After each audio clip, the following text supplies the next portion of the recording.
Yeah, Did what? It's doing it. I did that little thing I have to do where I click the button and it. You did have links. to do the trick I always to do make it. the I always thing do it. work. Yeah, okay. It's just a good habit, I guess. And we're back with the Vacuous perspective. I did get the AI to write another intro, but Did you? it's too long. What's going on? Doing some kind of twerk dance, but I'm not sure how much of this will come up on the screen. But You're distant. yeah. Are you going to come move back? the perspective. Yeah, I moved the perspective, so I think more of it will appear. There we go. Oh, I see. And I'm back Yeah, you're back. with Nate's a vacuous back. perspective. Yes. Man, we're offering vacuous perspectives for free, but no one wants them. No one wants them. We're giving free advice. Well, not advice. Are we giving free advice? Free perspectives. Free perspectives. Could be advice. Could we do advice? We'll do advice. We'll do whatever the someone asks for. Or you reckon throw it out to the peeps if they want advice? On they any want some issue, vacuous a advice. perspective, some advice. Look, people don't ask for perspectives. People have perspectives. Yeah, but people aren't looking for a new perspective. Are they? They should. They should. Well, should. They should be. I think we need to make our offer a little bit more exciting to someone that's listening. I think we need to make it for a limited time only. Oh, no. You think make the amount of the product low? No. Well, it needs to be scarce. Scarce. Okay, we need to offer. I disagree. Okay, what we're going to do is you disagree. Yeah, we should flood the market with cheap advice. But no one wants it. No one wants it. No one's buying it. No one wants it because they need the limited time only. Yeah, so I think what we need to do is, we do 1 week. Actually, scrap that. We're doing 1 week where it's $100 for us to provide a vacuous perspective. All right. So from now, it's $100. You can pay. What? Just let us know if you want one. We'll give you the account details and you pay. But maybe next week we'll have a 100% discount for a limited time only. Oh, we're doing 100% off. 100% off. Right. The $100. For 15 minutes. And it's going to be between... For 15 minutes? Yeah, between, 7 p.m. and 7:15 on, next Wednesday. Yeah. Look, here's the thing. I'm not going to shit on your idea at all. Shit on it. People aren't... We're not getting any emails, let alone people setting aside a specific time of the week to get... it is a good offer, 100% off. No one can really argue with that. It's a limited time 100% off offer. It doesn't actually get better than that in terms of sales. It doesn't. You're right. So I think that's all we can do. But I think we need to set a price and take that price off for it to be valuable. Is that allowed? Can you do that? Yeah, just did it. It's $100, but for a limited time only, it's 100% off. No refunds. No refunds. Oh, yeah, no refunds, of course. There's never any refunds. And now I think actually another thing would be no guarantees that the advice/perspective. We can guarantee it will be vacuous, can't we? Yeah, but we provide no representations and warranties as to its accuracy. Right. We'll have to write something up. Yeah, well, there's terms and conditions, of course. Terms and conditions apply. The same rules as the genie, basically, If we're giving something away, though, I don't know if... See, if someone pays us for something, that's consideration, and we have a contract and they have certain remedies are available to them at law. But if we give them something... but we're not giving them something. Well, they're not paying anything for it. So we're giving them something of $100 value for a limited time only at 100% off. So... Well, the thing is, okay, so if I promise to give you $100 right now... Yep. That's not enforceable in a court of law because you haven't given me any consideration. So we can go to court and you say, hey, he said he'd give me $100. This is bullshit. That's what I would say. Yeah. And they'd say the essential elements of a contract, one of them being that that he's given you something. It could be as small as there's an analogy they use, a peppercorn. They go, a peppercorn is enough consideration to make it a legally binding agreement, even if it's verbal, doesn't have to be written, anything like that. And you could take me to court. Exchanged. You could say, hey, I've got evidence. I gave him the peppercorn. I've got, it would help if you had a witness or something. We're got a recording right now. I suppose you can use that as evidence. And if you don't have any consideration, though, it needs to be in the form of a deed. It needs to be written. It needs to be properly executed. And then you can come to me and compel me to pay the money, even though you gave me nothing, not even a peppercorn. Yeah, okay. So everyone should have at least how many peppercorns on them at all times? It depends how many deals you want to. Sure. If you're wheeling and dealing, maybe three peppercorns. Yeah. I reckon Elon needs a couple peppercorns. Right. I was wondering if you were going to talk about Elon. So if you're just catching up on the news from a couple of weeks ago, I don't know if you're referring to this particular thing, but Elon put a poll out saying should he step down as CEO of Twitter. And last I checked, the poll was still going, so it's probably well and truly over now, but it was around 56, 57%. Yeah, I don't know when the poll closes, but saying he should resign. Yeah. I think he's gone. I think he's done. I don't think he was ever planning to be the CEO of Twitter for very long in the beginning. Well, he did come out and call himself Chief Twit. Chief Twit? He changed his handle to Chief Twit when he became the boss. Boss man. Yep. And he said he'll abide by the decision, the will of the people. He's a democratic man. Yeah. Okay. Even if Twitter's full of bots, right? Sure. Yeah, but they're bots that he owns now, so it's all good. Yeah, you think that they'd be working in his favour? Yeah. Well, he doesn't control the bots. No, he doesn't control the bots. No, but, so maybe.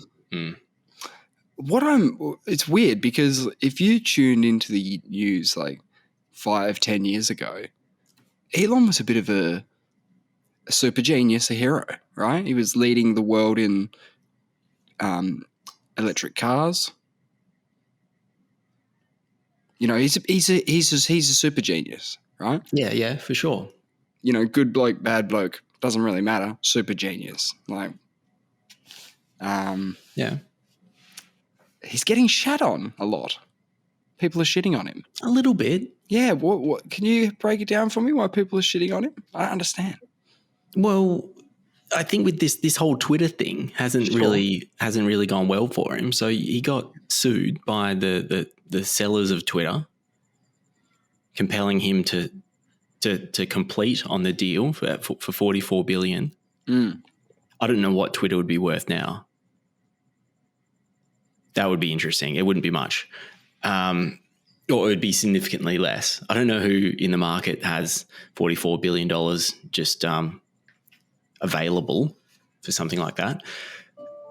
And why did he get shit on? So, I think he was he's been quite unpopular at the moment because what did he do? He basically told, I think there's an exodus of workers at Twitter. Yeah, he let go a bunch of people, like a lot of people from Twitter.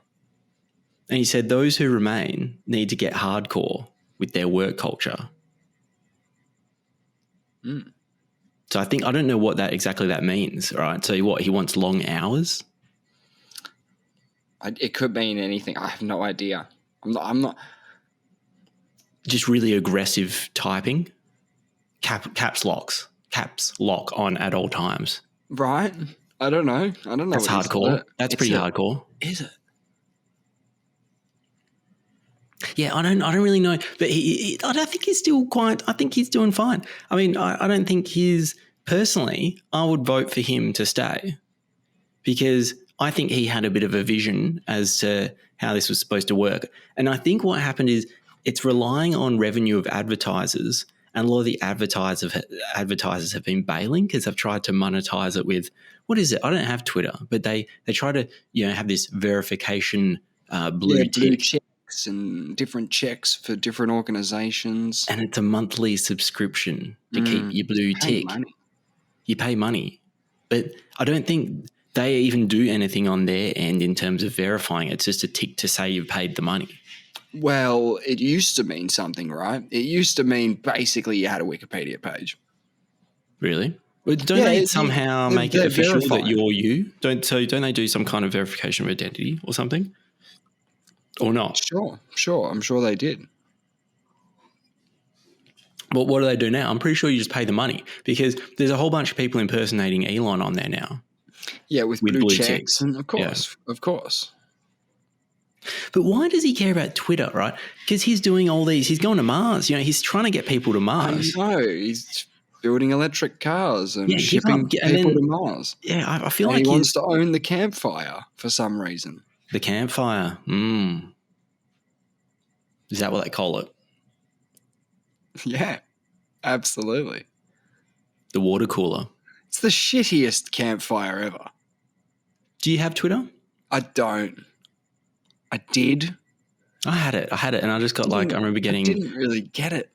Yeah, I followed some NBA guys, and I was like, I don't actually care what they do day to day. The more I thought about it, I was like, wait, I don't care what LeBron's doing right now. I just want to see him dunk big.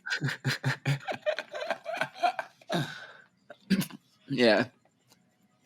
Like, what could someone be tweeting about that you really care about? Actually, I would follow Trump. I would follow Trump. Did he reinstate Trump? Wasn't that a whole big thing? There's a whole thing where they're reviewing all the bans or stuff like that. I don't like the censor. I think the idea Elon was supposed to make it far more censor-less, I thought. But I think there's a lot of trolls on there now. They're all just getting racist. Yeah, of course. It's bad. But I thought it would have had that anyway. So I don't know why that's just been. I don't know if that's been exacerbated or not. I don't have the statistics in front of me. Everyone's got a Twitter handle in America, though. America, yeah. Think, you reckon? Yeah, I think most people use Twitter over there. The percentages are nowhere near as high here in Australia. Nowhere near as high. Well, the only reason I've got Facebook now is really the calendar type functionality, like the invite. What do you call it? The events? The events. Yeah, I think that's what we tell ourselves in our, I think that's what we say. Yep. That's what I say. But the platform has changed a hell of a lot, and so have the people who use it, because it was 15 years ago.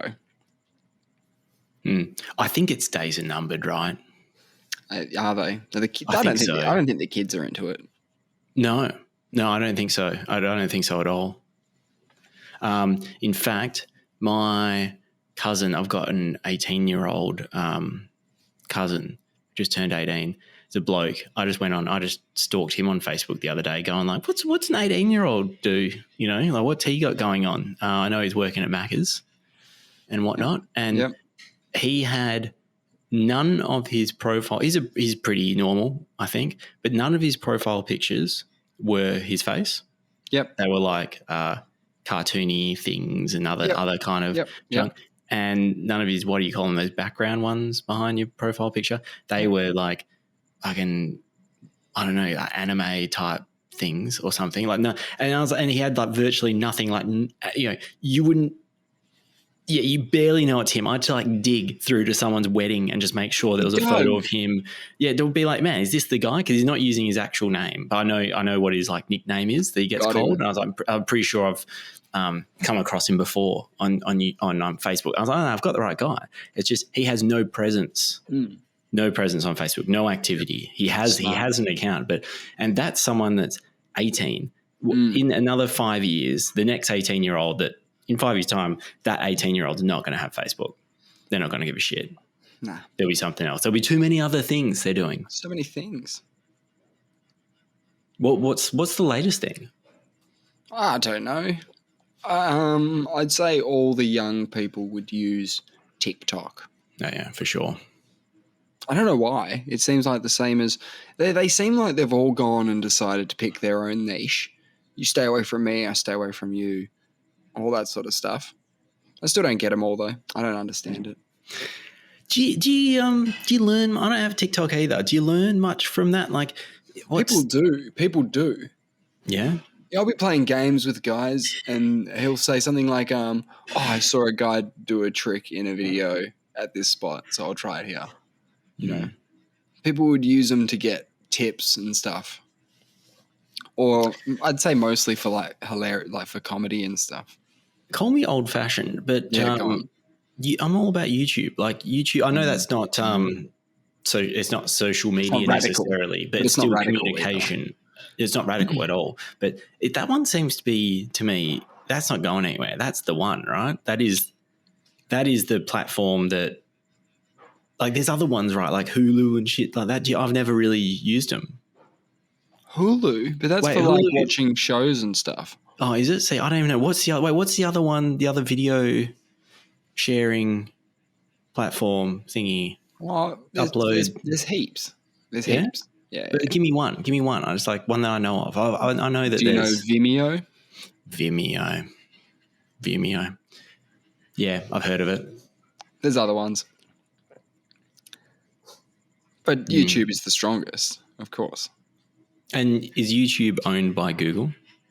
Yeah, it's one of those. I think it is. Yeah, it's Google. Good by them. Well done. Yeah, well done. Yeah, they did it. I don't know when they bought it, but they bought it. How do you value YouTube? I mean, I suppose it's to do with revenue, right? YouTube brand value 2022. I'm just interested.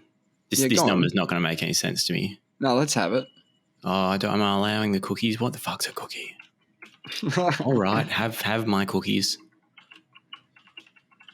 Okay, so 2020 was worth 16.3 billion. 2021, that would be a good year for it. COVID year. Everyone's got a bit more time on their hands, clicking around. All of those companies that benefited from the pandemic. All the tech stuff. Man, fucking Microsoft Teams. Booyah. Yeah. That went fucking bananas. 2021, 17.3. Oh, here we go. 2022, nearly 24. So it really had a little bit of a kick. In 2021, Google's market capitalization was over $1 trillion, and YouTube is a significant part of the company's overall business. Sounds like a quarter by that stat. $1 trillion. Oh. Man, I've got my mum got me the best fucking Christmas present one year. She gets me these stockings, and it's good because I've got one coming up, obviously a stocking due. She's giving me one every year, and I look forward to the stocking more than an actual present, because the stocking's just like random kind of garbage that she gets for me, and awesome. She must collect it over the course of the year, and so you never know what you're going to get. Yeah, and her mind, the way her mind works, is fantastic. different to me, I guess, and other people. So it's unpredictable, right? She got me, I think it's Zimbabwean dollars. Anyway, there was a set of a bunch of Zimbabwean dollars, and this was just after they had gone through hyperinflation. I don't know when they went through hyperinflation. I'll find that out shortly, but that's not important. And I think apparently she bought the whole set of these different notes for around $10, and they're legit notes. Like, you could go to Zimbabwe and use them. But the biggest, I think the smallest denomination of note, 50 million Zimbabwean dollars, or whatever you call them. Yeah, 50 mil. Units in Zimbabwe, 50 mil. That's just the baby. Then, 100 mil. I can't remember exactly something, but 500 mil. We keep going. $1 billion, $1 billion note. There was $100 billion note. I think there was a $500 billion note. Oh, what? There was a $1 trillion note. I was this is amazing. I was like, I'm living in an episode of The Simpsons. Yeah. And then there was a $100 trillion note. No, there wasn't. There was. I can go dig it up for you. I'll send you a photo. $100 trillion note. And apparently at the time, at the max point of hyperinflation, that was the biggest note they had. You needed 2 of those to buy a loaf of bread. What, 200 trillion? $200 trillion. So now, what is? I need like a calculator saying what, like as a ratio. Now, what the fuck's that $50 million thing worth? Like, is that it's not even worth 5 cents? Like, it would be 0.0001 of a cent. You know, relative. Like, if you converted $200 trillion is a loaf of bread. A loaf of bread's $5, right? We should be able to do the conversion. Right. Right. No, we can make it easier on ourselves. Yeah. We can buy a $2 loaf of bread. Okay, $2 loaf of bread. So then it's $2 is 100 trillion. Yeah. Okay, so if how to do this? Oh, look, I can't do that ratio. It's really easy, but I've noticed when I'm under pressure, giving vacuous perspectives, my maths brain doesn't really work. Yeah. It's something I've noticed. And there'll be a lot of zeros, you know what I mean? Like, I'll be crossing them off, but there's going to be a lot of zeros involved. How many zeros are there in a trillion? There is 11. 100 trillion is 11, sorry. So trillion, wait. So a million is 6. A billion is 9. Fuck. Trillion's 12. So 100 trillion has 14 zeros. No. That's a lot of money. Hang on a minute. Okay. 50K.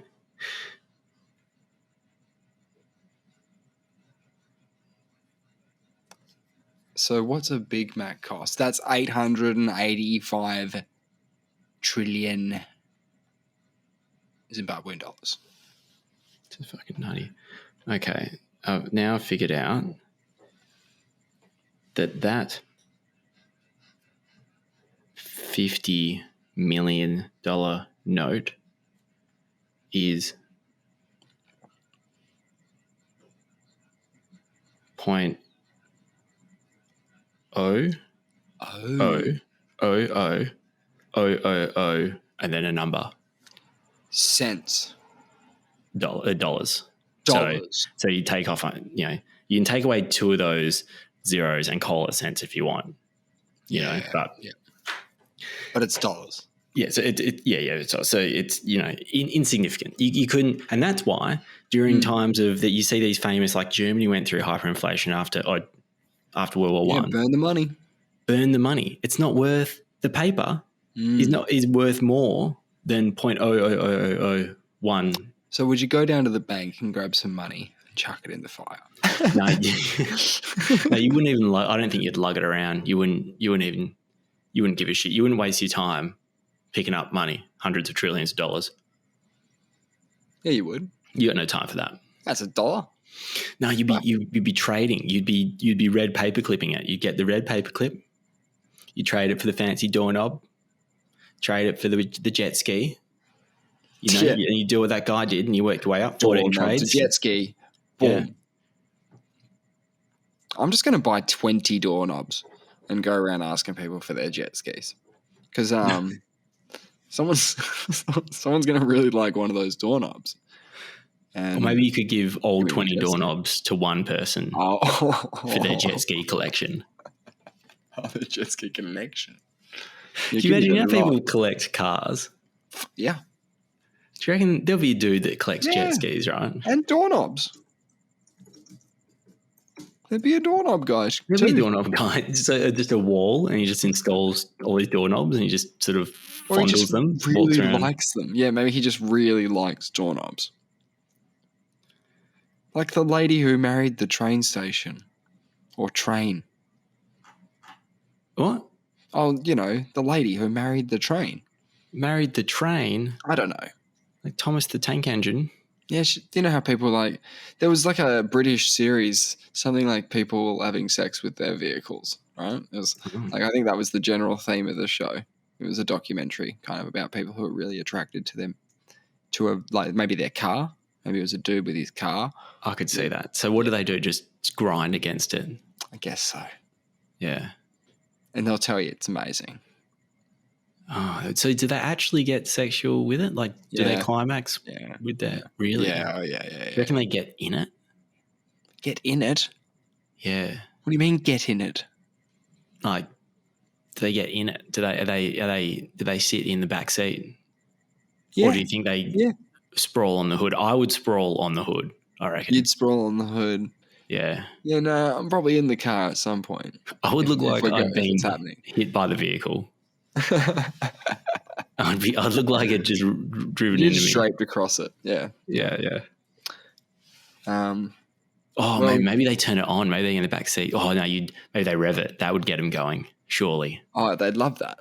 That'd be one of their favorite things. Would be maybe that's why people love. Oh, I've figured it out. You figured out what? I've figured it out. You figured it out. Those fucking wankers driving their loud motorbikes. What, you think they're into it? Yeah, they have the hots for their motorcycle. You reckon? And they like it vibrating and making. I think that's noise. Just yeah. And they between their legs they want this big roaring engine. Like, and those I hate those fucking Harleys. I think they look fine. I think they look pretty cool. I think they look fine. Yeah, too loud though. Is that right? It's when they drive down the street, and you know that they're being knobs about it because they like rev it or whatever. Like they really pop it. I see. And they drive along St. George's Terrace, all the buildings, the sound bounces back and forth and around, and it's this cacophony of fucking shit. It makes me so angry. And like you're talking to someone, and then you literally have to stop. There's cars that are the same. There's cars that are the same. Yeah, but the motorcycles are worse. Yeah. Okay. They're somehow louder. I don't know. It's so obnoxious. I cannot stress enough how obnoxious it is. Who do they think they are? Brum, brum, brum, brum, brum, brum. It's, like we're approaching sort of the electrical car revolution. It's so offensive that it's actually assaulting. It's assaulting my eardrums to the point that it may be objectively impacting my hearing. It's so loud. I know, but like from their perspective, they might be like, "Yeah, but it's so cool, right? Hearing me out, it's so cool." I've never seen someone good for you and everybody else. It's actually overall, it's a good. As in, there's some sort of greater good to be had. I think the greater good is you know that there's wankers of that level out there, and that you're not friends with them. So you're like, well, okay, there's this whole section of society that are just absolute tossers, and so my friends are. So what are you saying? If one of your closest friends bought a Harley and started coming over and saying "brum brum brum" to you, you'd end the friendship? I'd have to say something. You'd have to say something. I'd have to say something. You'd have to say something. I'd say, mate, what do you think you're doing? Wow. I'd say, are you not getting enough attention from someone? I said, I'll be like, man, we can sort this out. We can sort this out. We'll role play it if you want. I'll be the guy. But Brum. No, it's not. I need to be in the mood because I need to feel the. I'd feel sorry. I'd feel sorry for you. I'd feel like. Yeah, I was going to play that card. I was going to be teary-eyed saying, "Brum, dude," but Brum. I'll be like, man, there's other ways we can do this. There's other ways to do it. And then if you don't sell the vehicle, it's over. No, you can get fucked. Brum, brum, brum, brum. You know what I mean? Brum. Well, the alternative is I'd still be friends with you, but occasionally I'd come over there and I'd just fire an air horn off in your face every now and then. And then when you're like, man, what are you doing? I'll be like, bro, this is how I feel. This is how I feel. Yeah. So it'll just have to be a little bit of payback. Right. Yeah, okay. Yeah, no, that's actually, the more I think about it, the angrier it makes me. But how good is the South Park episode on motorcycles? Yeah. I think I've seen that. I would have seen it a long time ago, though. I can't remember it. Man, I want to read. Okay, so let me read you. Let's find the sort of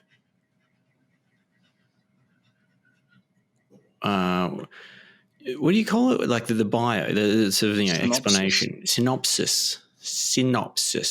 Okay, don't know if this is good. This is a user review. The F word. The latest South Park episode has the boys being angry with very loud Harley Davidson riding bikers in their town. Being kids, they referred to the bikers as fags. However, after they spray paint the word, the homosexuals think it's about them, and the boys try to have the meaning of the word changed. The episode basically revolves around the use of the word among different generations and whether or not it's acceptable to use it. That's South Park pertaining to modern culture, as usual. Oh, this is sort of annoying because now this guy's starting to give you his vacuous perspective. Don't give a shit. There is also a hilarious scene. Yeah, fuck that. Anyway, you get the idea. I get the idea. They were trying to reclaim the word as something else, which is not what our generation was doing. We were just dumb idiots. But I get what he's saying. Yeah, I never intended to. I didn't really realize. I was just using it as a negative word. Oh, and even that is abhorrent. But that's what happened. I know. I just use it as a word with no intention. I had no strong negative feelings or negative feelings towards gay people. No, of course not. But it's just funny when you think about it because you're like, no, that's obviously that's not the right thing. Is that just growing up? Yeah, probably. People just go, oh, that was just the times.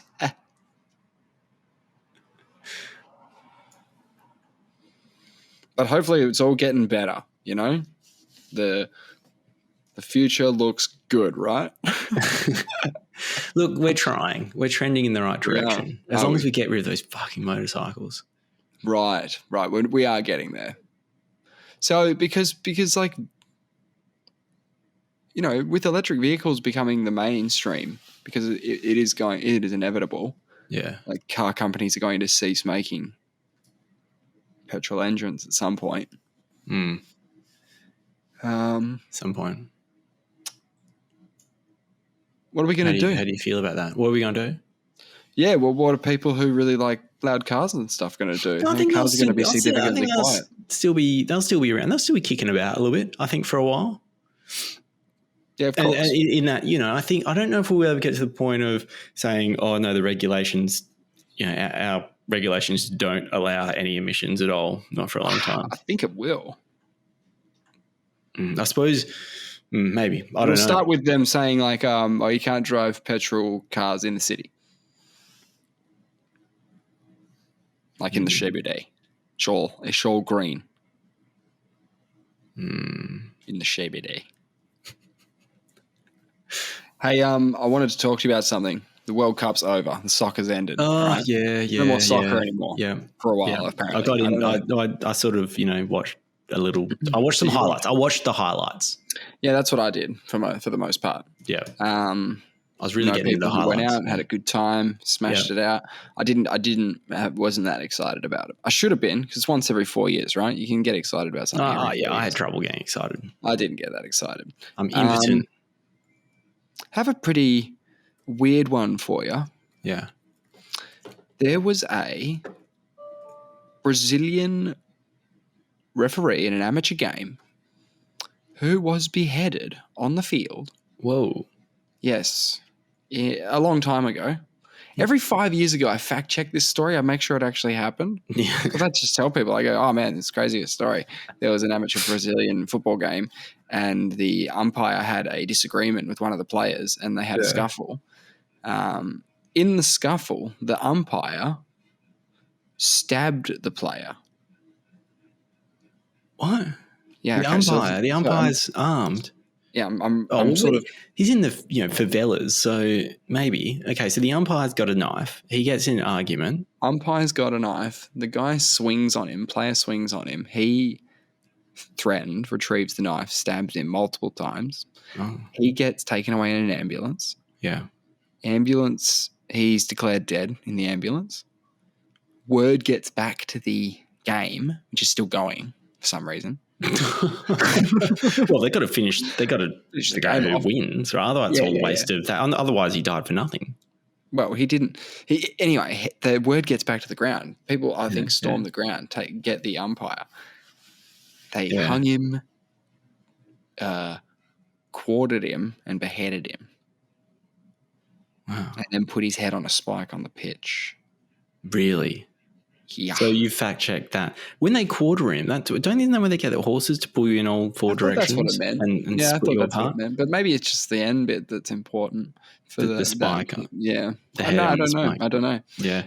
He's but dead. He died. Yeah. Oh, so, yeah. Multiple deaths on this Multiple deaths. Shit. And I guess my point about that was going to be like, people really give a fuck about soccer, football. Well, I don't know. They really care about someone dying. That's true. But I would too. Well, yeah, the umpire really escalated. Oh, man, if I was him, I would be hanging around. There was a lot of mistakes along the way here. Yes, there were. I would not be hanging around the game after committing a felony like that. Yeah, I mean, how do you just go like stab a guy multiple times? He gets taken away and then you blow the whistle and go, right, you had the ball and we're going this way. All right, let's go. How does the game resume? Yeah. So okay, all right, well, that's when things really escalate. I mean, I haven't really come across any umpire deaths in my playing days. AFL must be a bit softer than soccer, it seems. But you saw the highlights of Argentina's victory over France? Yes. So, there was a goal. There was another goal. Yeah, there was a couple of goals. The other guys kicked 2 goals. Mm-hmm. So squared up. Squared up at the end of 90, right? And then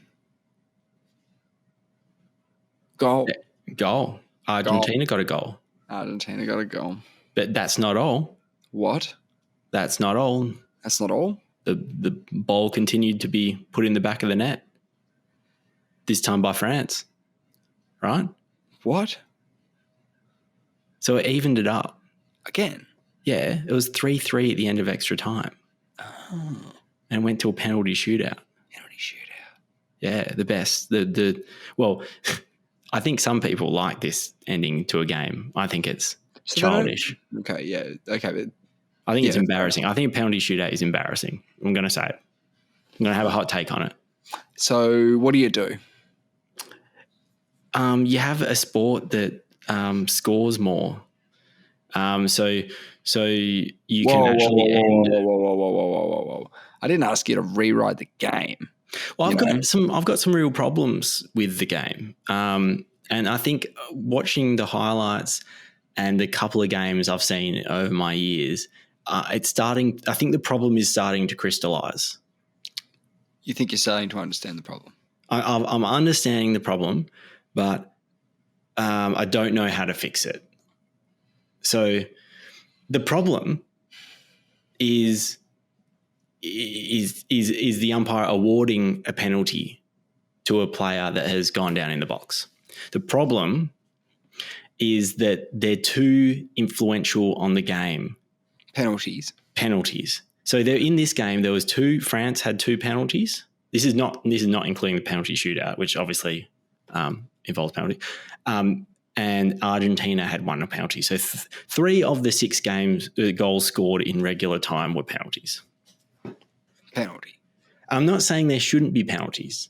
There should be penalties? There should be penalties. There needs to be a penalty, and a serious one, for doing something to stop someone scoring. When they're in a very advantageous position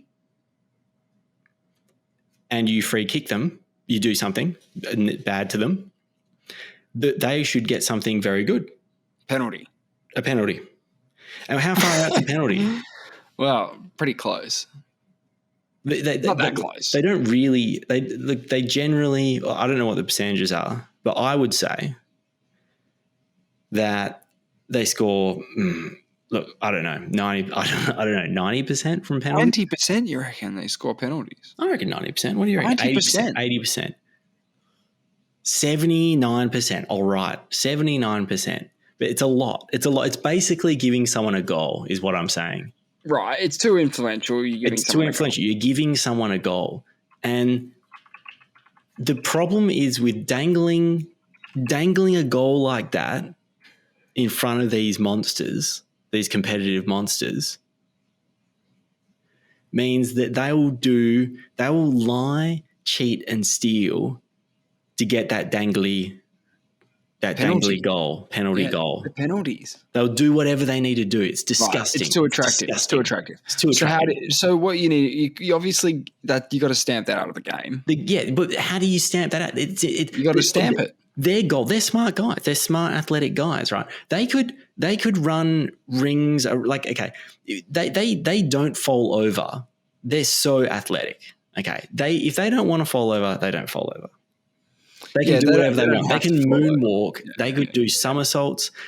They are like if you're an AFL umpire, a coach, and you saw a player do the staging thing, he gets yelled at. Like that player gets like yelled at. In football, like in soccer, they're getting yelled at for like not doing it well enough. They're like, dude, you had that penalty. All you had to do, and that's the problem. They have to out a bit more, yell. They're so influential that they have to do it because they have to win, right? So people will encourage them to do it because if you don't do it, if you don't fall over, okay, if you do not fall over, the umpire does not ever award the penalty. If you hold your feet, even if they penalise you, is that true? No, as in they won't. Because the umpire, you have to show the umpire that it's like appealing. It's like appealing in cricket. If you don't appeal, it's got to be a player who never does it. No, so you could get infringed. Like someone could do something that makes you maybe stumble, off balance. They might bump into you hard, right? That can be a penalty. They could bump into you if you don't fall down like a sack of shit and appeal. Then you have to appeal. You have to appeal. Then the umpire, you can't have appealing in a game. That is effectively what it is. That you're appealing to the umpire for a penalty. No, and you shouldn't be able to talk to the umpire. Well, I think that there needs to be more. I don't know how to solve the issue, but one thing they need to do is if someone goes down like a limp dick, they need to be decapitated. No.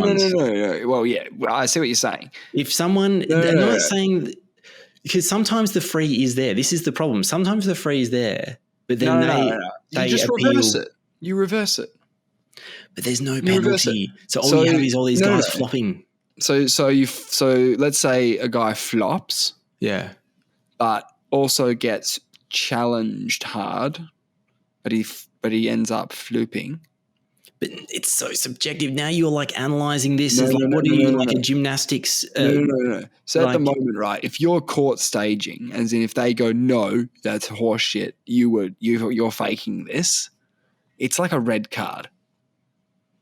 All you're going to breed is better actors. You're going to have Brad Pitt playing soccer. He's going to be – you won't know who he is. You're like, what character is he? That penalties decide games, goals happen rarely, all that sort of stuff, right? Yes. So if that's the case, that's an instant goal to the other team. See, no, but this is solving giving out goals with giving out goals. No, and then penalty. So we're going to increase the amount of goals in a game, making the penalties less attractive. Give them 2 goals. 20 goals. All we have to do is get them to stage and we win the game. The unfortunate fact of the matter when I watch it is flopping to show the umpire that you think that you've been wronged is such a part of the game and such a huge part of the game. But they're trying to stamp out players talking to umpires in the AFL, which I think is actually a fine thing. Yeah. So appealing is the same as talking to the umpire. So basically you get if someone's rolling around with holding their knee or whatever. So if they're injured? Potentially. So you have a doctor come out and analyze whether he is faking or not. I don't know never what to do seen about someone roll around and then get the kick. Like the whistle has not blown after the challenge, but now he's getting a roll on, right? Having a roll. Never seen the umpire go, wait a sec. He's rolling still. Free kick to that gentleman who's still rolling. That is a free kick. But what they're doing is they're setting up for the next time. So even if the umpire doesn't give it this time, they're like, oh, maybe I was wrong about this one. He's still down. Like he's taking it very seriously. Yeah. They come off on stretches. They take the acting. It's a performance. It's a full performance. It's a full show. They come off. Okay.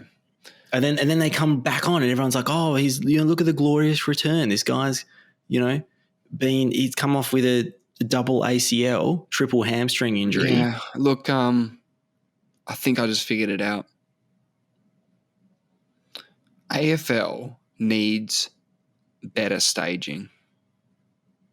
Like way better, like international level staging, like full acting level stuff. Because let me ask you a question. What's the most popular game on earth? Football. There you go. Soccer. Yeah.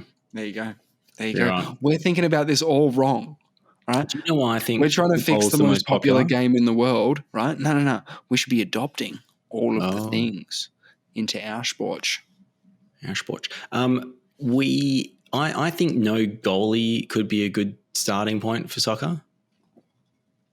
And maybe you can only have two people in the box or something. I don't know, like in that some defensive indoor soccer rules. Yeah, a little bit like European handball. Do they have? They don't. Do they have? You just want to watch other sports now. They need to sort that scoring thing out, because I think that the problem is that scoring is at such a premium and it's so hard to get a goal. And then they just say, all you have to do, like part of the game plan is get in a dangerous position. There's no fucking way you're going to be able to score anyway. But, they come over to say hello and you go down like. Yeah. I mean, on the tackler's side, it's your job as the tackler to perform a correct tackle, right? Exactly. And if you're just getting into the box hoping, hey, I hope he fucks this up, that's the new game. I think also that's what I think I want in AFL now. Yeah. Yeah, I want a guy running into the 50, right? Bouncing twice, and then just getting a solid hip and shoulder and just grabbing his face. Just holding his face. Just holding his face going, oh my God, my face. We had a time. We went from the 80s and the early 90s where, it was dudes were getting punched laid out. Then. Yeah, and no one ever went off in any circumstance. Frees were not awarded for any high contact. It's so badass. And then the whole, the umpires started getting a little bit woke, and then they're like, no, we need to protect these guys. The umpires decided to protect them?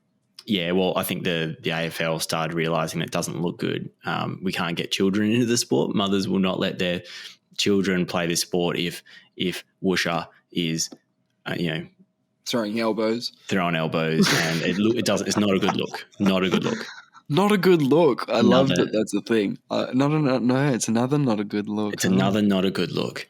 So they start, and it's not good. It's not good for the players either. Liability issues for AFL. So they start looking after them, right? They start paying frees, and then humans are pretty smart. Humans are pretty good. So they start seeing there's a bit of a career in maybe getting a few extra free kicks here and there. Oh, I thought you were going to go the other way. I thought you were going to say people get pretty creative on how to punch you without punching you, So what, all right, so I can't do this. And he does the big haymaker and the umpire goes, no, definitely not. Oh, but if I'm going for the ball and I punch him in the face. Totally fine. Encouraged. It's a bit of a cat and mouse, isn't it? Yeah, if you touch the ball, just fucking wreck him. So the umpire starts cracking down, and then the player starts thinking, well, if that's the line, how do I bend the line a little bit? Yep. Yeah. How do I get away with it? Yeah, but anyway, it's all gone skew if in footy, in football, soccer, and I'm not happy about it. I just can't get around it. And then the whole thing comes down to a penalty shootout. That's like the international. Let's say AFL is an international game, and it gets to the highest level. Everyone's playing it. Everyone's getting paid millions of dollars. Everyone's having a great time. It gets to the final moment, and then all we do is we all just have shots from 30 to see who's better at kicking the ball. It's like it's embarrassing. You need to win at the end of. You need the excitement of at the end siren. of the game. You need the final siren, and they're struggling and they're holding on and they've done it. They've won it. You need it like that. You can't just go like, oh no, we'll just have shots, pot shots from 30 and just kick a few goals, kick a few snags, and then we'll see who fucks up. Yeah, and it didn't go all the way though, did it? What do you mean? Because if they do the penalty shootout and it's like 10-10 or something, I think they just flip a coin. The ultimate coin flip. Wait, for the whole marbles. They wouldn't do that, flip would they? The coin. They just keep going. I don't think they have a flip the coin. Okay, it would be like, so in tennis, you have to. Coin this is a good. This is a good rule in tennis that you have to win by 2 games in the last set.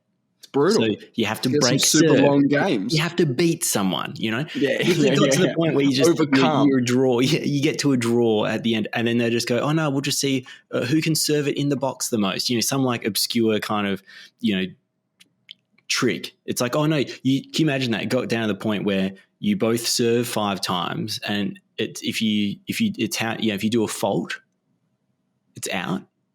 So. If you're both 5 and 5, you haven't faulted at all, then you just keep going until someone hits one and someone doesn't, and that's the game. You'd be like, could someone win by actually playing tennis? Yeah, but the problem with that is you get really long games. Yeah, that's part of the cool thing when you have those games at 4 a.m. Yeah, but did you know there was a game that went for 3 days? 3 days? As in, it was played over 3 days. Was this the one that ended up like 51-49 in the 5th? This is 11 hours and 5 minutes, 3 days. John Eisner outlasted Nicholas Mahut in a first-round match on a 138-point tiebreaker. Yeah. Wait, what? 138-point tiebreaker? Yeah. 100. How does that work? Because a tiebreaker, winning by 2. You have to win by 2 in a tiebreaker, don't you? Isn't it the same? And it went to 100. Wait, say that again. What's that number? So 5 sets. Yeah. And then 70-68 in the tiebreaker. Oh, okay. Yeah, the last set. Yeah, the last set. So, sorry, when you said tiebreaker, the last set, they don't have a tiebreaker. Like if you were 6-6 at the end of a set that isn't the ultimate set, the final set, you do a tiebreaker where it's a because you both have 2 sets. No, so like let's say the end of the first set, you're both on 6 games. Mm. The way you win is you go into a tiebreaker. This is like how you win a set, right? Right. And you both, one person has a serve, one person has 2 serves, the other person has 2 serves. There's a way of doing it, and you just get a point for each one you win. And if it's the first to 7 points, but you have to win by 2. Yeah. And so if you win 7-5, you get the set, and you get that set 7-6, like in terms of games. Right. But when you get to the final set, they say it's not. See, this is what's great about tennis. They say it's not enough. You can't just have a tiebreak, because that's a shit way to have a game, because you could get lucky and just win by a tiebreak. So you have to win by 2 games. Yeah. So you need to break their serve and hold serve. Yeah. There's no they don't go into a tiebreak situation. Is all I'm saying. So it can go on forever. Games. It's games. For games. Yes, games. It's games. Longest match. I can see it now. 70-68 in the 5th. Yeah, 491 minutes for the 5th set. That makes more sense. Holy moly. Holy dooly. Yeah, so you can see that it was 6-4 in the first, 3-6 in the next, and then it was 6-7, which means, and then the tiebreaker went 7-9. You can see that score. And then Amazing. 6-7, tiebreak 7-3, then 70-68. There was one in the Australian Open not long ago where I thought it went 51-49 in the fifth. Yeah, amazing. And I think they've changed the rules. What? I think they've changed the rules, which is very upsetting. How do I find this out? It's like, how do you win a tennis match? What are you talking about? Tiebreaker, fifth. I'm looking at the longest games by duration, and there's nothing here from the Australian Open, the pre-2012.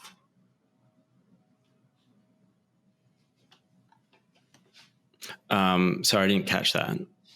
Like, there's no Australian Open games here on the list of longest games. Oh, okay. Maybe I must have that wrong. I thought it was, but there was one that was, I'm pretty sure it was 51-49 in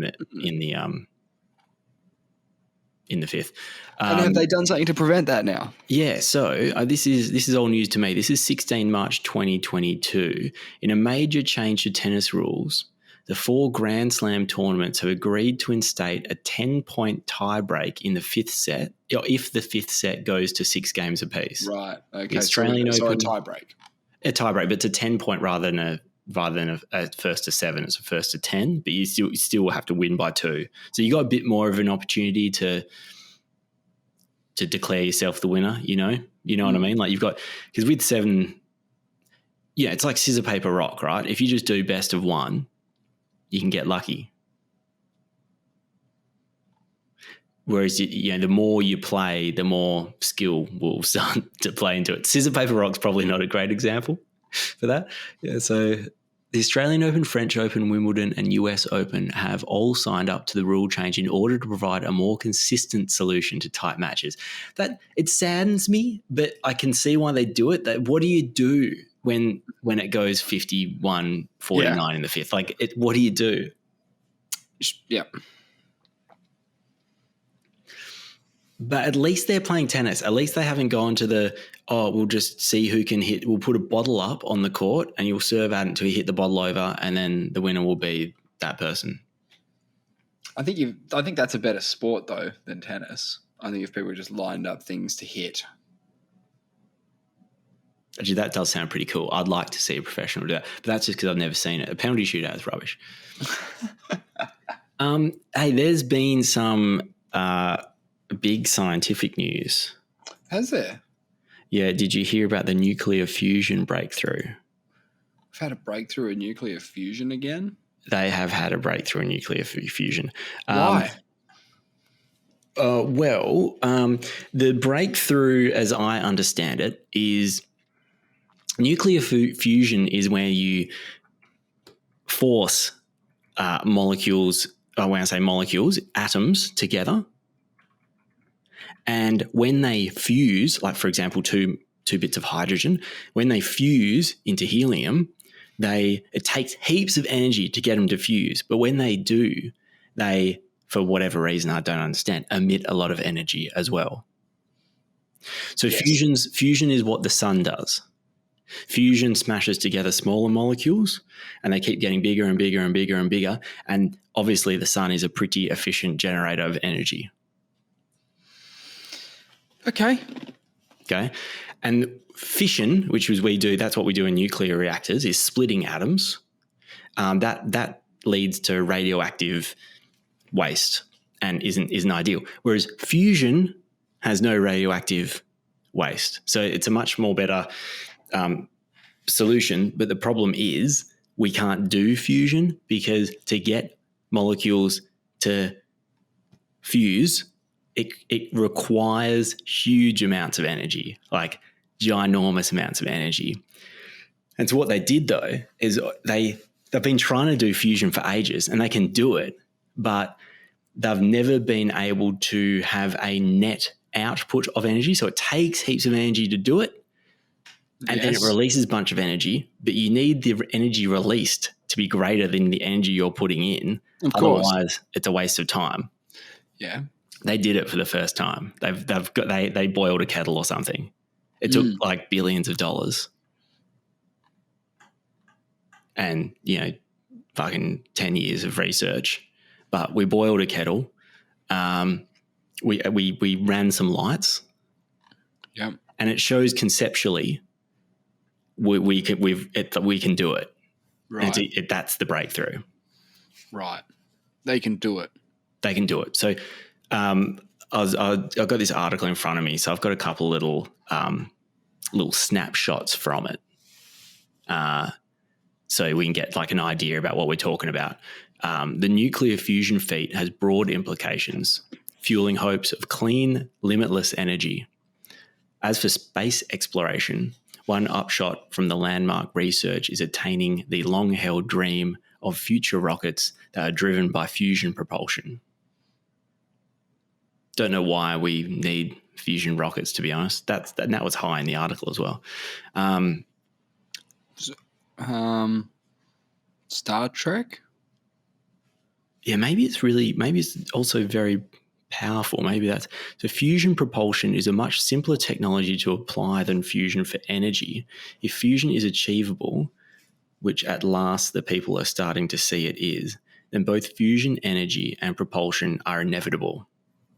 This bloke says, this Dinan says, one gives us the ability to power our planet indefinitely. The other, the ability to leave our solar system. It's a big deal, really. Sounds like a big deal. He's certainly making it out to be a big deal. To be a big deal. You know, they were saying the same stuff when they discovered sort of like, you know, more older versions of propulsion. You know, yeah. When they were designing the engines, they were saying like, you know, we're going to go to the moon with this shit. You are actually dead right, because this article actually makes the point of saying that we were actually saying that we were going to use nuclear rocket engines, but that just never has come about in the space game. So like, you know, that was always back in 1965, it says that we were like, hey, we figured nuclear out, like, you know, big deal for space travel. But what happened? No. It's never eventuated, for whatever reason. No. There's still no working thermal nuclear rocket engine. Well, there you go. But I mean, that sounded pretty cool. I do want to know I remember reading somewhere that they did a couple of, like, they did use the energy generated from it to, like, literally in the room, they were like, oh, look at these electrical appliances. I don't know what it cost to actually run those, but yeah, it's the most expensive cup of tea in the world. Yeah. And then if you want to get a little bit more sci-fi with things, I have a really fun, I was reading this fun little article actually. Yeah, go on. Remember how we were looking at that dart test that NASA did that smashed into the or the rocket? Actually, even before that, when they did they wanted to get a sample from one of the asteroids. And we do that shit. Yeah, but they were really surprised that when the lander went down to take its sample, its engines basically just blew away. Like, just the simple act of like grabbing some of the material off the asteroid was like a liquid, and all the debris, and it like left a crater in the asteroid. Just this little, you know, it thought it was just taking a couple of kilos of material, and it left a 10-meter crater in the asteroid. So it's quite a it's like a rubble pile going through space, held together by its own flimsy gravity. Right? Yeah, we got stuff off that. Yeah, we got stuff off that. Now, what this article says, it's described as a wildly theoretical paper that lives on the edge of science and science fiction. Okay. But it offers a path for using asteroids to build cities in space. What? So the path being, and we've talked about this before, there's this thing called an O'Neill cylinder, right? And some physicist was sort of charged with, how do you create artificial gravity in space? how are we going to have cities up there and things? And this guy's got this theoretically feasible model, which is called an O'Neill cylinder. And it rotates. It's these two really long rods, but it rotates in opposite directions, and it creates basically gravity, and you wouldn't experience it. It's slow enough that you don't experience motion sickness, but fast enough that you get the effects of gravity and things like that. Interesting. But the problem is to have an O'Neill cylinder, you need, I can't remember what it is, but it's like they need to be kilometers long. So you need a lot of material in space, and that's just not feasible at the moment. Right. So you need lots of material in space. So how this guy's theorized that perhaps we can use these porous rubble piles that are just all flying through space to create O'Neill cylinders. There's about apparently 1,000 asteroids larger than 1 mile across in our solar system. Yeah. So what he's going to do, let me just What do you mean what he's going to do? Well, what they theorize, and they've done all the physics behind it. Apparently, it sort of checks out. They're going to use these rubble piles to, let's see. Okay, here we go. The researchers imagine covering an asteroid in a flexible mesh bag made of ultralight and high-strength carbon nanofibers, which are tubes made of carbon, each just a few atoms in diameter. Apparently, they're super strong. The bag would envelop and support the entire spinning mass of the asteroid's rubble and habitat within, whilst also supporting its own weight as it spins. So essentially what you do is you put this like mesh around the asteroid, and then you start spinning it, and the centrifugal force of the it makes me think of that song, that fucking Savage Garden song I always think. No, it's not. It's not Savage Garden. Oh, isn't it? What is it? What, centrifugal motion? Yeah, yeah. Perpetual bliss. Yeah. It's that pivotal moment. So that's what this is doing. So they basically spin it out. Put it in the bag, spin it up and as then, fast as you can. Yes, and all the material goes to the outside of it. Yeah. And now you've got the cylinder, you've got all the material. And apparently that's an excellent, firstly, the material protects you from the radiation in deep space because it's now lined. You've got a rotating cylinder that's lined with heavy asteroid material. And mesh. Yeah, the mesh. So it says here the process could theoretically go something like this. The asteroid would be spun to create artificial gravity. This process would inevitably cause the asteroid to break apart. Oh. That's okay.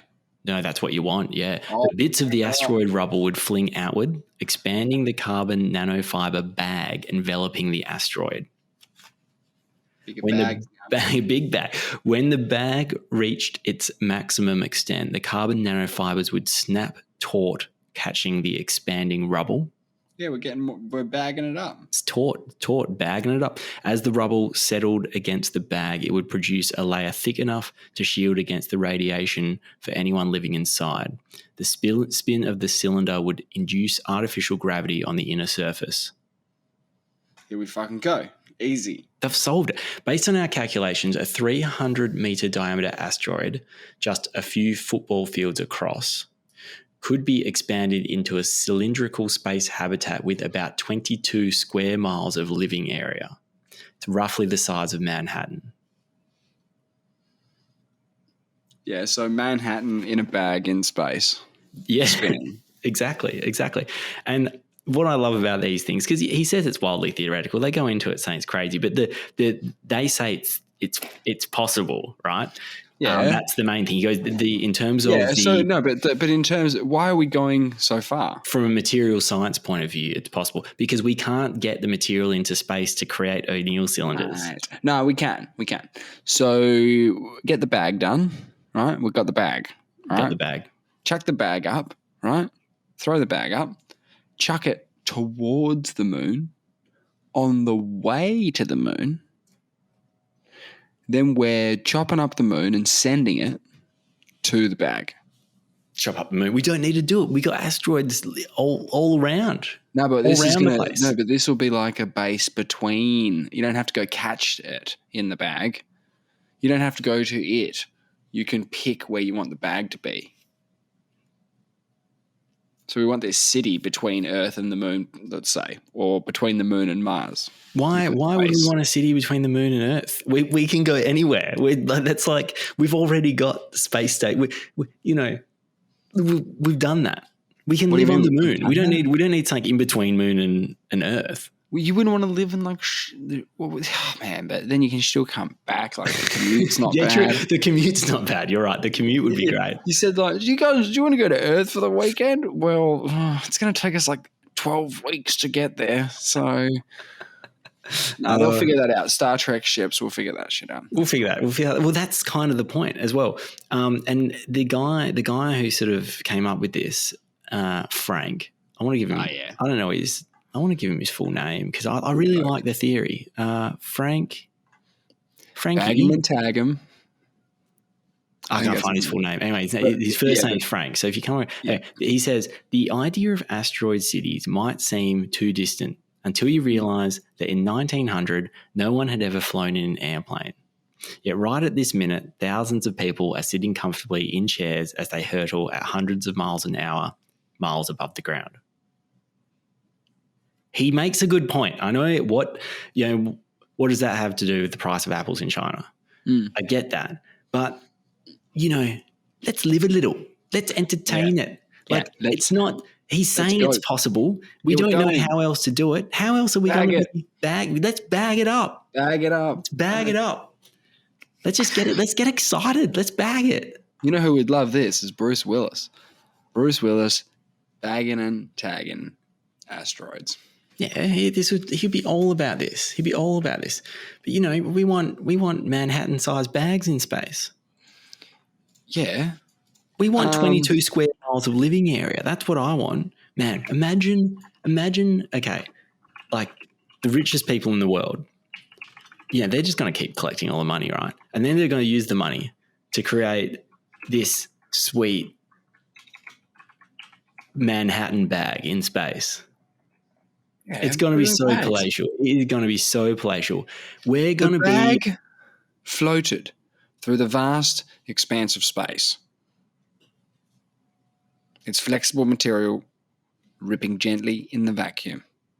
It was simple, unassuming object, but it had a very important mission.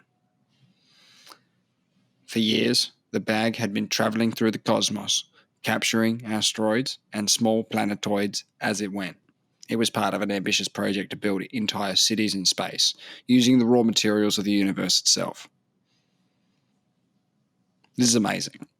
I had the idea of the story. That's something you just came up with, right? Of course, I just came up with this. That's beautiful. Wow. It's so poetic. Yeah. It's so poetic. Yeah, over time, the bag grew larger and heavier, filled with a multitude of asteroids of all shapes and sizes. It was a strange sight, this seemingly mundane object carrying such precious cargo. Finally, after years of travel, the bag reached its destination. It was a remote corner of the galaxy, far from any known civilization. Here, a team of engineers and scientists waited to unpack the bag and begin the process of building their space city. Unpack the bag. Yeah, unpack the bag. As the asteroids were unloaded and sorted, the team marveled at the diversity of materials they had to work with. There were metallic asteroids rich in iron and other rare elements. There were rocky asteroids filled with all manner of minerals. And there were some that were made mostly of ice, which could be used to provide water and other resources. Holy shit. That's incredible. I just love listening to it. What can't that do? That's amazing. That's beautiful. I couldn't have even, we could have just started with that. We should have put the centrifugal motion in. Spinning the bag. Includes spinning. Hey, I did one the other day. Yeah. I said, because for me, I'm more about what I can bring to the AI. The AI is going to just do its thing. It's right? It's a tool. You're the driver. You're the operator. Heaps of information. Yeah. So I wrote invent a movie plot about a James Bond-like character who is a relative of He-Man trying to stop a nuke going off and tapping into ancient powers. Cool. Sounds like a good movie. Sounds great. Yeah. So a James Bond-like character, right? The title's bad, so I'm not going to read the title. Oh, so it has a title and everything. It goes, here is a possible plot about a James Bond-like character who is a relative of He-Man trying to stop a nuclear weapon from going off and tapping into ancient powers. Title, The He-Man Bond.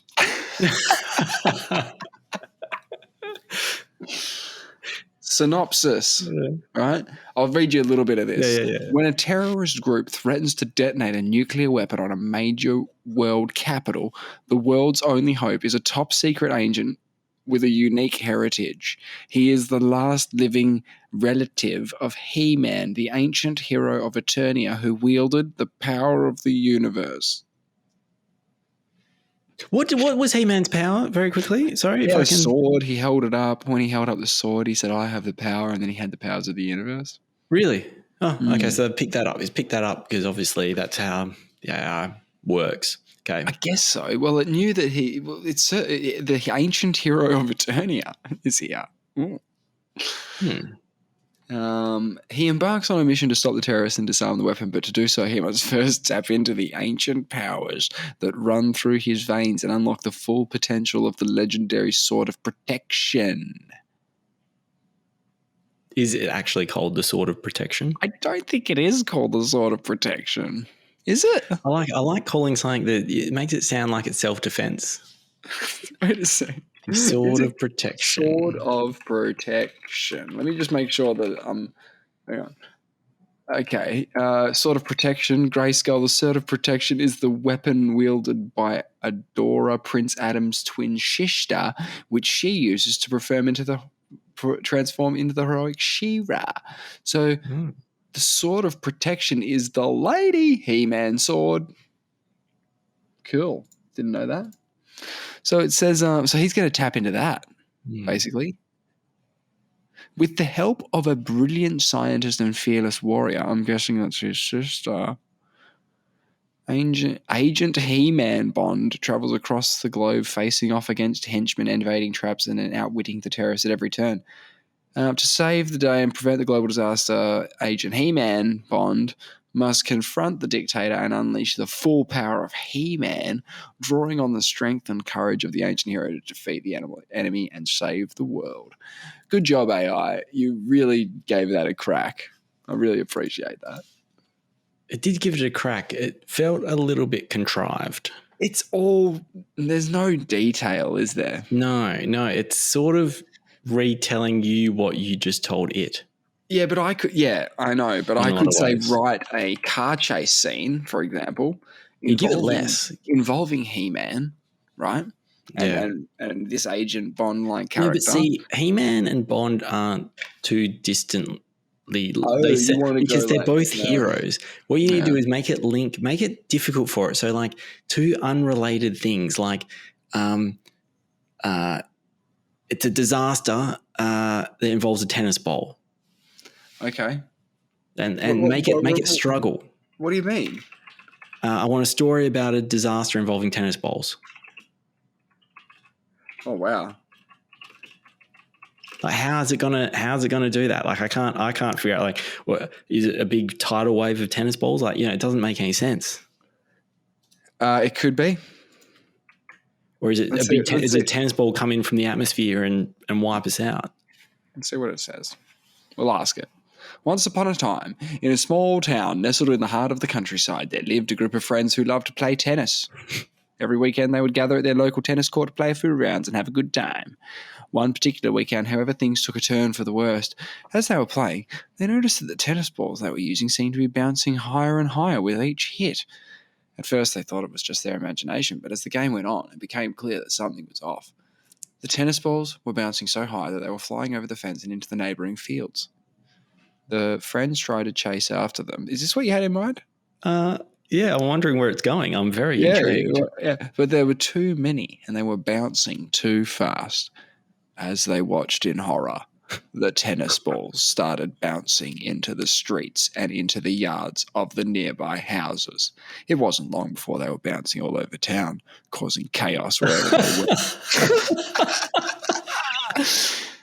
Cars swerved to avoid them, pets chased after them, and people tripped and fell as the tennis balls bounced past them.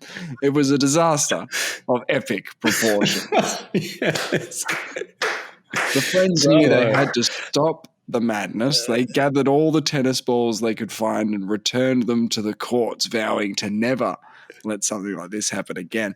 And so the great tennis ball disaster of the small town was averted thanks to the quick thinking. Well, this is boring. What happened to the disaster? Yeah, now we're talking. That was impressive. That was frightening. Yeah, that could be a short story. That could be like a children's book. That is a good children's book. I reckon you need to be 8 years plus, I think. That's a great children's book. Yeah. 8 years plus for that one. That was amazing. See, that's skill. That's skill. You can't teach that. Well, no, what did it do? It went, well, what do tennis balls do? And they went, well, not a lot. What do? They bounce. Well, what would happen if there was so many tennis balls bouncing that it entirely fucked everything up? That's fucking epic. I didn't think it could do it. I didn't think it'd pull it off. I thought it was going to embarrass. I was trying to embarrass it. Yeah, I know. I think you just need to help it. It's what you give it, you know? Yeah. I'm going to change it. I just really didn't think it could do it. If because if I was going to make it into a children's story, it would have to be a bit bigger than that. Bigger than that? That was... As in, I've just said, write a story about a disaster involving tennis balls that envelops the whole world. Ooh. So I've just added that to just say, make sure the whole world gets clipped. Yeah, not just a small country town. Yep. So this is this is part 2. Because this one is exactly the same story by the sounds of it. I mean, it's still typing as I'm speaking, but located in the world. This is like number 2 because this is how you'd open it. It says it was a normal day in the world of tennis with players competing on courts all over the globe. Mm. So everyone's playing tennis. You know, there's big tournaments going on. But then something happened. The tennis balls were starting to behave oddly. Okay? But basically the world was in the midst of a full-blown disaster and no one knew how to stop it. Basically, I think they banned tennis at the end. Are you reading ahead? No. It's too long. I'll be reading for all day. I mean, I could do it. It's not bad. What's the horror? Is it the same storyline as part 1? Like, I think it's like, they just bounce higher and more erratically than usual. Yeah, the cars are all over the place. Everyone's buildings were damaged, cars were smashed, people were injured. And then everyone put the tennis balls away and vowed never to play again. No, there was more like a scientific world. The sort of minds, the great minds, started trying to figure out how they could stop the tennis ball. Right. So it wasn't the kids fixing it this time. It was scientists. Did we bag it with some carbon nanotubes? Yeah, spin it. Spin it up and then send it off. It turned out to be a rare chemical that had accidentally been added to the rubber to use to make the tennis balls that made them behave incorrectly. So fixed it. That's pretty good. Hey, I don't actually. This was only mentioned to me about 15 minutes before I jumped on this show, and I don't know anything about it, but I'll tell you what I was told. Okay, here we go. I thought it sounded very interesting. It is a series that comes out on Netflix, apparently 1 January. All of this, I don't know if this is true. This is just what I was told. We're going to watch it tonight, but when we Googled it, it's 1 January. And it comes out, and it's called Kaleidoscope. Have you heard of this? Nope. Apparently, it's I don't know if it's a show. I think it's a show. I don't think it's a documentary. I think it's a drama or whatever, make believe show about some guys and maybe girls preparing for some big heist. And there's 8 episodes, and each one of them is designated a color, hence the Kaleidoscope name. but you can watch it in any order you want and it will still make sense. And the idea is that everyone has their own experience in watching it. What do you think about Depending on the that? order that you watch it in. Yeah, it's really interesting. I think it's very interesting. That's a cool idea. I think it's a cool idea, and I don't really know if it will work. Like I'm trying to, if you design it in a way, knowing that because it can't be linear, in the sense that you normally when you make a show, you're walking someone through it. You know now that it's not linear, so it has to be standalone. And it all has to feed. I don't know how it's going to work. Yeah, it's a weird one. That is a super weird one. But I'm definitely going to watch it because I'm fascinated by the idea. Yeah. Okay. And I'm not going to watch it 1 to 8. Like I'm not going to watch it the way it feeds it to me in Netflix, because if they're telling me you can watch it in any order, I might even consider do it completely in reverse. Okay. Or I might just roll a dice or something. That could be another good option. Okay. Yeah. And so that's cool. As I said, I don't even know kaleidoscope. Wait, kaleidoscope? How do you spell kaleidoscope? Oh, KAL stuff after that. Kaleidoscope. Wow, that is actually didn't realize it's spelled like that. That's a pretty cool word. Man, I reckon Kaleido would be a cool name for a child. Okay, Kaleidoscope TV show. Let's see what it says about it. Giancarlo Esposito. Have you heard of that fellow before? Isn't he the guy from Breaking Bad? Oh, he is. Man, you're incredible. I don't know how you do it. Okay. I thought he looked familiar. Yeah. I don't know if this is Rosaline Elbay, Tati Gabriel, Rufus Sewell.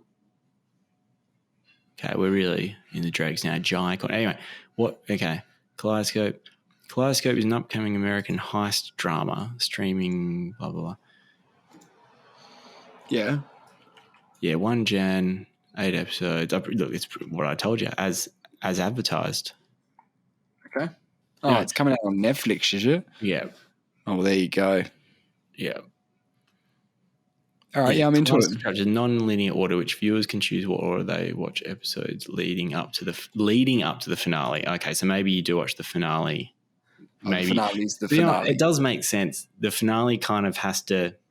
It's really tough if you watch the last episode first. Surely, like how?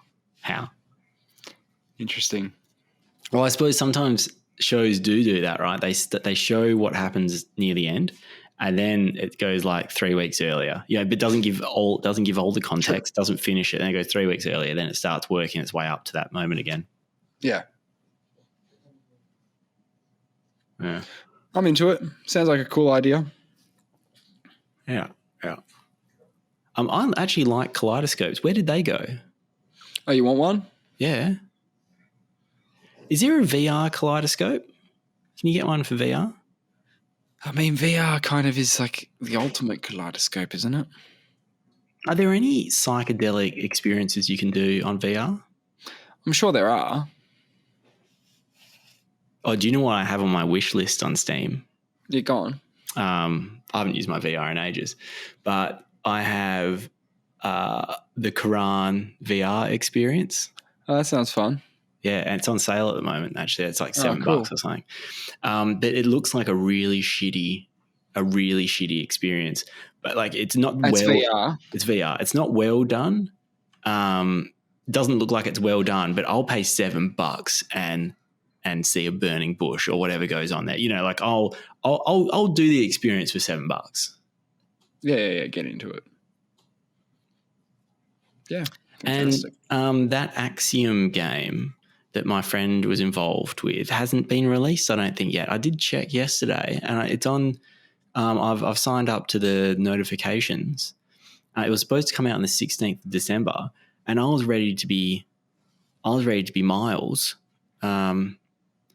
what is it? Here, in a cyberpunk world where giant corporations take advantage of their power, only those with the ability to enter the human mind can stop corruption at its source. You are a mind assassin called Miles, and this mind-bending first-person action-adventure is your story of revenge.